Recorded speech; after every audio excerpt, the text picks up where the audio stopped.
গাজীপুরের পুলিশ কমিশনারকে কিনতে না পেরে তার বিরুদ্ধে লেগেছে প্রথম আলো, বললেন ইলিয়াস। পাবনার ট্রিপল মার্ডার মামলায় রায়, পালক ছেলের মৃত্যুদণ্ড। জানাবো জাতীয় নির্বাচন ও সেনাবাহিনীর ভূমিকা, এবং সর্বশেষ জানাবো চাকরি দেওয়ার নামে প্রতারণা, মূল হোতা গ্রেপ্তার। শুনছিলেন সংবাদ শিরোনাম, এবারে বিস্তারিত। গাজীপুরের পুলিশ কমিশনারকে কিনতে না পেরে তার বিরুদ্ধে লেগেছে প্রথম আলো, বললেন ইলিয়াস। প্রবাসী সাংবাদিক ইলিয়াস হোসেন বলেছেন, হানি ট্র্যাপ আর মানি ট্র্যাপ দিয়ে গাজীপুরের পুলিশ কমিশনার ডক্টর নাজমুল করিমকে কিনতে না পেরে প্রথম আলো তার বিরুদ্ধে লেগেছে। পত্রিকাটির সম্পাদক মতিউর রহমানকে উদ্দেশ্য করে ইলিয়াস হোসেন বলেন, মতি, তোমার 2 লাইনের শিরোনাম দিয়ে কার্য সম্পাদনের দিন শেষ। ইলিয়াস হোসেন বলেন, 15 বছর তারেক বাবরের বিরুদ্ধে 21শে আগস্টের দায় চাপিয়ে এবার 21শে আগস্ট কোনো নিউজ করনি, কারণ কি? জজ মিয়া কোথায়? 15 মিনিটস প্রথম আলোর জজ মিয়া নাটক লণ্ডভণ্ড করে দিয়েছে। তিনি আরও বলেন, গাজীপুরের কমিশনার সেই ব্যক্তি যিনি তার স্ত্রী এবং মেয়েকে নিয়ে জুলাই যুদ্ধে অংশ নিয়েছিলেন। হাসিনা তাকে সব ধরনের নির্যাতন করেছে, কিন্তু অন্যায় কাজ করাতে পারেনি। অতএব নাজমুল করিমকে নিয়ে পচা আলো দুর্গন্ধযুক্ত শিরোনামের নিউজে কিছুই যায় আসে না।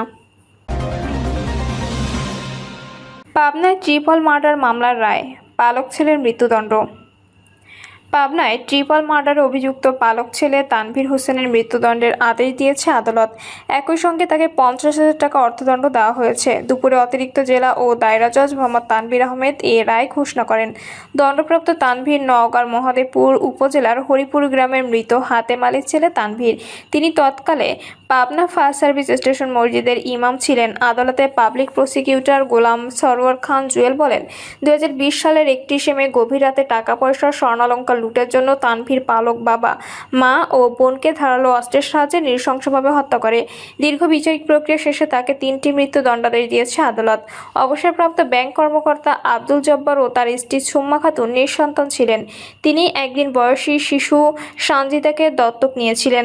এরপর বাসার পাশের ফায়ার সার্ভিস স্টেশন মসজিদের ইমাম তানভীরকে ছেলের সন্তান হিসেবে আপন করে নেন এই দম্পতি। তানভীরও তাদের বাবা মা হিসেবে ডাকতেন। আব্দুল জব্বার ব্যাংক, পোস্ট অফিসে টাকা লেনদেনে তাকে সঙ্গে নিয়ে যেতেন। সেখান থেকে জব্বারের টাকা পয়সা ও স্বর্ণালংকারের দিকে লোভ জমে হত্যার পরিকল্পনা করতে থাকে। 2020 সালে 29শে মে ছুটি নিয়ে হরিপুর গ্রামের বাড়ি চলে যায় তানভীর। ছুটি শেষ হওয়ার আগে 31শে মে পাবনা ফিরে আসেন। ওই দিন রাতে ব্যাংক কর্মকর্তা আব্দুল জব্বারের বাড়িতে অবস্থান নেন তানভীর।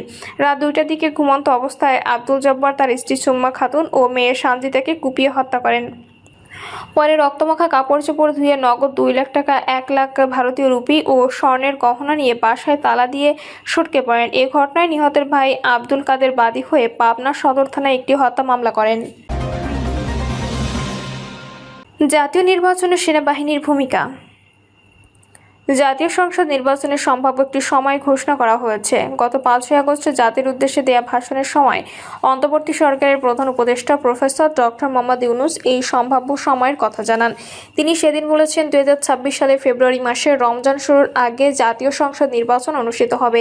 যদিও তিনি নির্বাচন অনুষ্ঠানের জন্য সুনির্দিষ্ট তারিখ ঘোষণা করেননি, তারপরেও সম্ভাব্য এই সময় ঘোষণা করার কারণে দেশের বিরাট জনসংখ্যার মধ্যে এক ধরনের আনন্দ উচ্ছ্বাস বয়ে যাচ্ছে। নির্বাচনের বিষয়ে এই ঘোষণায় বলা যায়, বাংলাদেশের অনেক রাজনৈতিক অনিশ্চয়তা কেটে যেতে শুরু করেছে। গত একটি বছরে টালমাটাল রাজনৈতিক ঘটনা প্রবাহে যে অস্থিরতা বিরাজ করছিল, যে ধরনের সম্ভাব্য সংকট আসতে পারত, তার অনেক কিছু এখন মুছে গেল বা বন্ধ হয়ে গেল বলে মনে করা হচ্ছে। প্রধান উপদেষ্টা গত বৃহস্পতিবার 7 জুলাই সচিবালয়ের মন্ত্রী পরিষদ কক্ষে উপদেষ্টাদের বৈঠকে বলেছেন, অন্তর্বর্তী সরকার প্রথম ধাপ শেষ করে দ্বিতীয় ধাপে পা রেখেছে।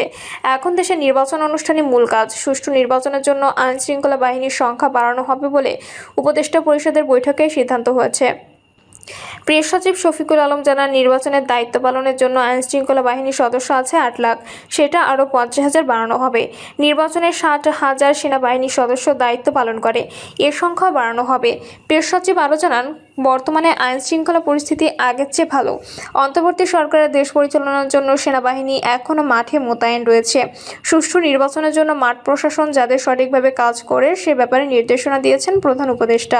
প্রেস সচিব বলেন, উপদেষ্টা পরিষদের বৈঠকে মন্ত্রকের প্রধান উপদেষ্টার নির্দেশনা এটাই ছিল যাতে উপদেষ্টারা নিজেদের জায়গা থেকে একটি সুষ্ঠু নির্বাচনের জন্য কাজ করেন। এদিকে 5ই আগস্ট জাতির উদ্দেশ্যে ভাষণ দেওয়ার পরদিনই প্রধান নির্বাচন কমিশনার এএমএম নাসিরউদ্দিন বলেছেন, দেশ আজ থেকে নির্বাচনের ট্রেনে যাত্রা শুরু করেছে। তার মানে হচ্ছে দেশের নির্বাচনী প্রক্রিয়া শুরু হয়ে গেছে এবং গত বৃহস্পতিবার নির্বাচন commissioner brigadier general Abul Fazal Mohammad Sanaullah বলেছেন, আগামী ডিসেম্বরের প্রথম সপ্তাহে ত্রয়োদশ জাতীয় সংসদের নির্বাচনের তফসিল ঘোষণা করা হবে। এ সংক্রান্ত তাদের প্রস্তুতির শেষ পর্যায়ে রয়েছে। এই প্রেক্ষাপটে নির্বাচন ছাড়া 1 বছর পার হওয়াটাই অনেক বেশি।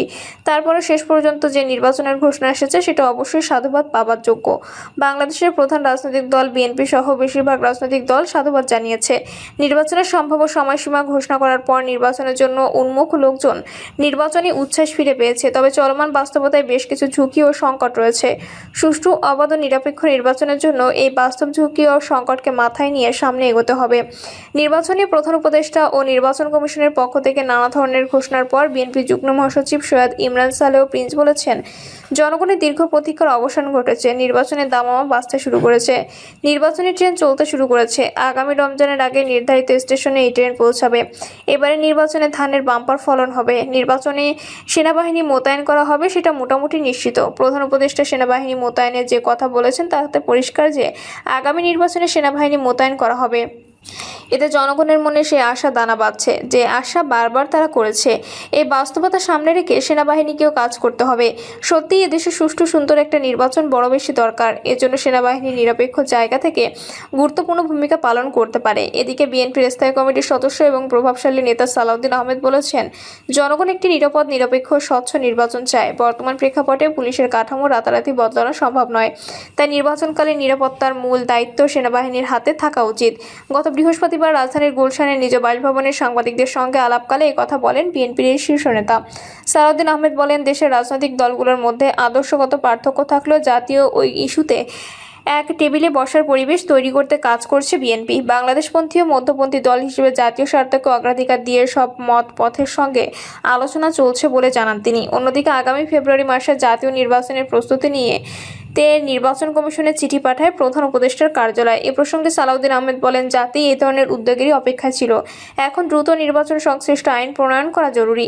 নির্বাচনকালে নিরাপত্তার মূল দায়িত্ব সেনাবাহিনীর হাতে থাকা উচিত বলে মন্তব্য করেন বিএনপির এই নেতা। তিনি সুস্পষ্ট করে বলেন, জনগণ একটি নিরপেক্ষ, স্বচ্ছ নির্বাচন চায়। বর্তমান প্রেক্ষাপটে পুলিশের কাঠামো রাতারাতি বদলানো সম্ভব নয়। তাই নির্বাচনকালীন নিরাপত্তা রক্ষার মূল দায়িত্ব সেনাবাহিনীর হাতে থাকা উচিত। নির্বাচনে সেনাবাহিনী মোতায়েনের ইতিহাস স্বাধীন বাংলাদেশের প্রথম নির্বাচন থেকে নির্বাচন ঘিরে সেনাবাহিনী মোতায়েনের দাওয়াত চলে আসছে। 1973 সালের নির্বাচন থেকে বাংলাদেশ সেনাবাহিনীর মোতায়েনের চল শুরু হয়েছে। বিবিসিকে এমনটাই জানিয়েছে ব্রিগেডিয়ার সাখাওয়াত হোসেন। তিনি বলেন, 1973 সালের নির্বাচনে বেশি সংখ্যক পুলিশ ছিল না, অন্যান্য বাহিনীতেও যথেষ্ট পরিমাণ সদস্য ছিল না। তাই জনবল বাড়ানোর জন্য সে সময় সেনাবাহিনীকে ডাকা হয়েছিল। জেনারেল সাখাওয়াত বলেন, এরপর 1991 সালে আগ পর্যন্ত সব নির্বাচনই হয়েছে সেনা সমর্থিত প্রশাসনের অধীনে। স্বাভাবিকভাবেই সেসব নির্বাচনে সেনা উপস্থিতি ছিল। আগে নির্বাচনগুলোর ওই ধারায় 1991 সালের নির্বাচন অনুসরণ করা হয় এবং নিরাপত্তা নিশ্চিত করার জন্য সেনাবাহিনী মোতায়েন করা হয়। এরপর 1996 সালে 15 ফেব্রুয়ারি নির্বাচন সহ সে বছরের 12 জুন ও 2001 সালের 1 অক্টোবর হওয়া নির্বাচনেও সেনাবাহিনী মোতায়েন করা হয়েছিল। এরপর 2008 সালে 29 ডিসেম্বর নির্বাচন অনুষ্ঠিত হয় সেনাবাহিনী সমর্থিত তত্ত্বাবধায়ক সরকারের অধীনে। 2014 সালে পরের নির্বাচনে মোট 15 দিনের জন্য নিয়োজিত হয়েছিল সেনাবাহিনী। সবশেষ 2018 সালের নির্বাচনের সময় 388টি উপজেলায় 35,000-এর বেশি সশস্ত্র বাহিনীর সদস্য মোতায়েন করা হয়। কেন সেনাবাহিনী প্রয়োজন? জনবহুল আমাদের এই দেশে সুষ্ঠু সুন্দর রাজনৈতিক সংস্কৃতি গড়ে না ওঠার কারণে নির্বাচনে অসুস্থ প্রতিযোগিতা হয়। প্রতিদ্বন্দ্বী প্রার্থীদের মধ্যে অনেক সময় পেশাশক্তির ব্যবহার হয়। ভোটকেন্দ্র দখল হয়, ব্যালট বাক্স ছিনতাই করা হয়, পেশাশক্তির ব্যবহার করা, ইচ্ছেমতো প্রার্থীদের পক্ষ ভোট নেওয়ার ঘটনা অহরহ ঘটে। পছন্দের প্রার্থীকে বিজয়ী করার ক্ষেত্রে যেমন ব্যবহার হয় অর্থ, তেমনি ব্যবহৃত হয় লাঠিয়াল বাহিনী। নির্বাচনী আচরণবিধি থেকে শুরু করে নানা রকমের আইন কানুন থাকলেও সেগুলো সুচারুভাবে প্রতিপালন করার সংস্কৃতি আমাদের দেশে খুব একটা নেই। এর বিপরীতে যে কোনো উপায়ে নির্বাচনে বিজয়ী হওয়ার প্রবণতা অনেক প্রার্থীর ভেতরে থাকে। এসব কারণে নির্বাচনের আগে থেকে নির্বাচন অনুষ্ঠানের পরের কয়েকদিন পর্যন্ত সংঘাত, সংঘর্ষ, এমনকি প্রাণহানির ঘটনা ঘটে। এই সমস্ত সংকট মোকাবেলার মাঠে সেনাবাহিনীর উপস্থিতি অপরিহার্য। সেনাবাহিনী হচ্ছে এই দেশের সাধারণ মানুষের অনেকের কাছে আশা ভরসার আশ্রয়স্থল। যে কোনো অন্যায়, অনিয়ম যখন লাগামহীনভাবে চলতে থাকে তখন সাধারণ মানুষের ভেতরে এক কথাই জেগে ওঠে সেনাবাহিনী নামলে বা সেনাবাহিনী এ বিষয়ে হস্তক্ষেপ করলে সমস্যা দ্রুত সমাধান হবে। এদেশের মানুষ সংবিধান বা আইনের অত মারপ্যাচ বুঝতে চায় না, তারা চায় যে কোনো সমস্যা দ্রুত ও সুষ্ঠু সমাধান। আর নির্বাচনের ময়দানে যখন প্রবল প্রতিদ্বন্দ্বিতা এবং পেশিশক্তি এবং অর্থের ব্যবহারের আশঙ্কা, তখন সেখানে সেনাবাহিনীর অবস্থান অপরিহার্য মনে করে এই দেশের সাধারণ ভোটাররা। তাদের মধ্যে এই ধারণা বিদ্যমান যে নির্বাচনের মাঠে সেনাবাহিনী থাকলে নির্বাচন সুষ্ঠু হবে। অতি বাস্তব কথা হলো এই ধারণা এমনি গড়ে ওঠেনি। বেশ কিছু নির্বাচন আছে এবং অনেক ঘটনা আছে যেখানে সেনাবাহিনীর উপস্থিতির কারণে অনেক অন্যায় অনিয়ম প্রতিরোধ করা গেছে। তবে অবশ্যই এর জন্য সবচেয়ে বড় যে বিষয়টি প্রয়োজন সেটি হচ্ছে নির্বাচনের মাঠে সেনা মোতায়েন করলে সেনাবাহিনীর হাতে সেইভাবে ক্ষমতা দিতে হবে। নির্বাচন সুষ্ঠু ও অবাধ করার জন্য তাদের হাতে যদি প্রয়োজনের ক্ষমতা দেওয়া হয়, তাহলে নির্বাচনের মাঠে পেশি শক্তির ব্যবহারকারীদের দৌরাত্ম্য কমতে বাধ্য। প্রিয় দর্শক, এই ছিল এখনকার সর্বশেষ সংবাদ আপডেট। সব সংবাদ পেতে চ্যানেলটি সাবস্ক্রাইব করে বেল আইকনটি ক্লিক করে রাখুন।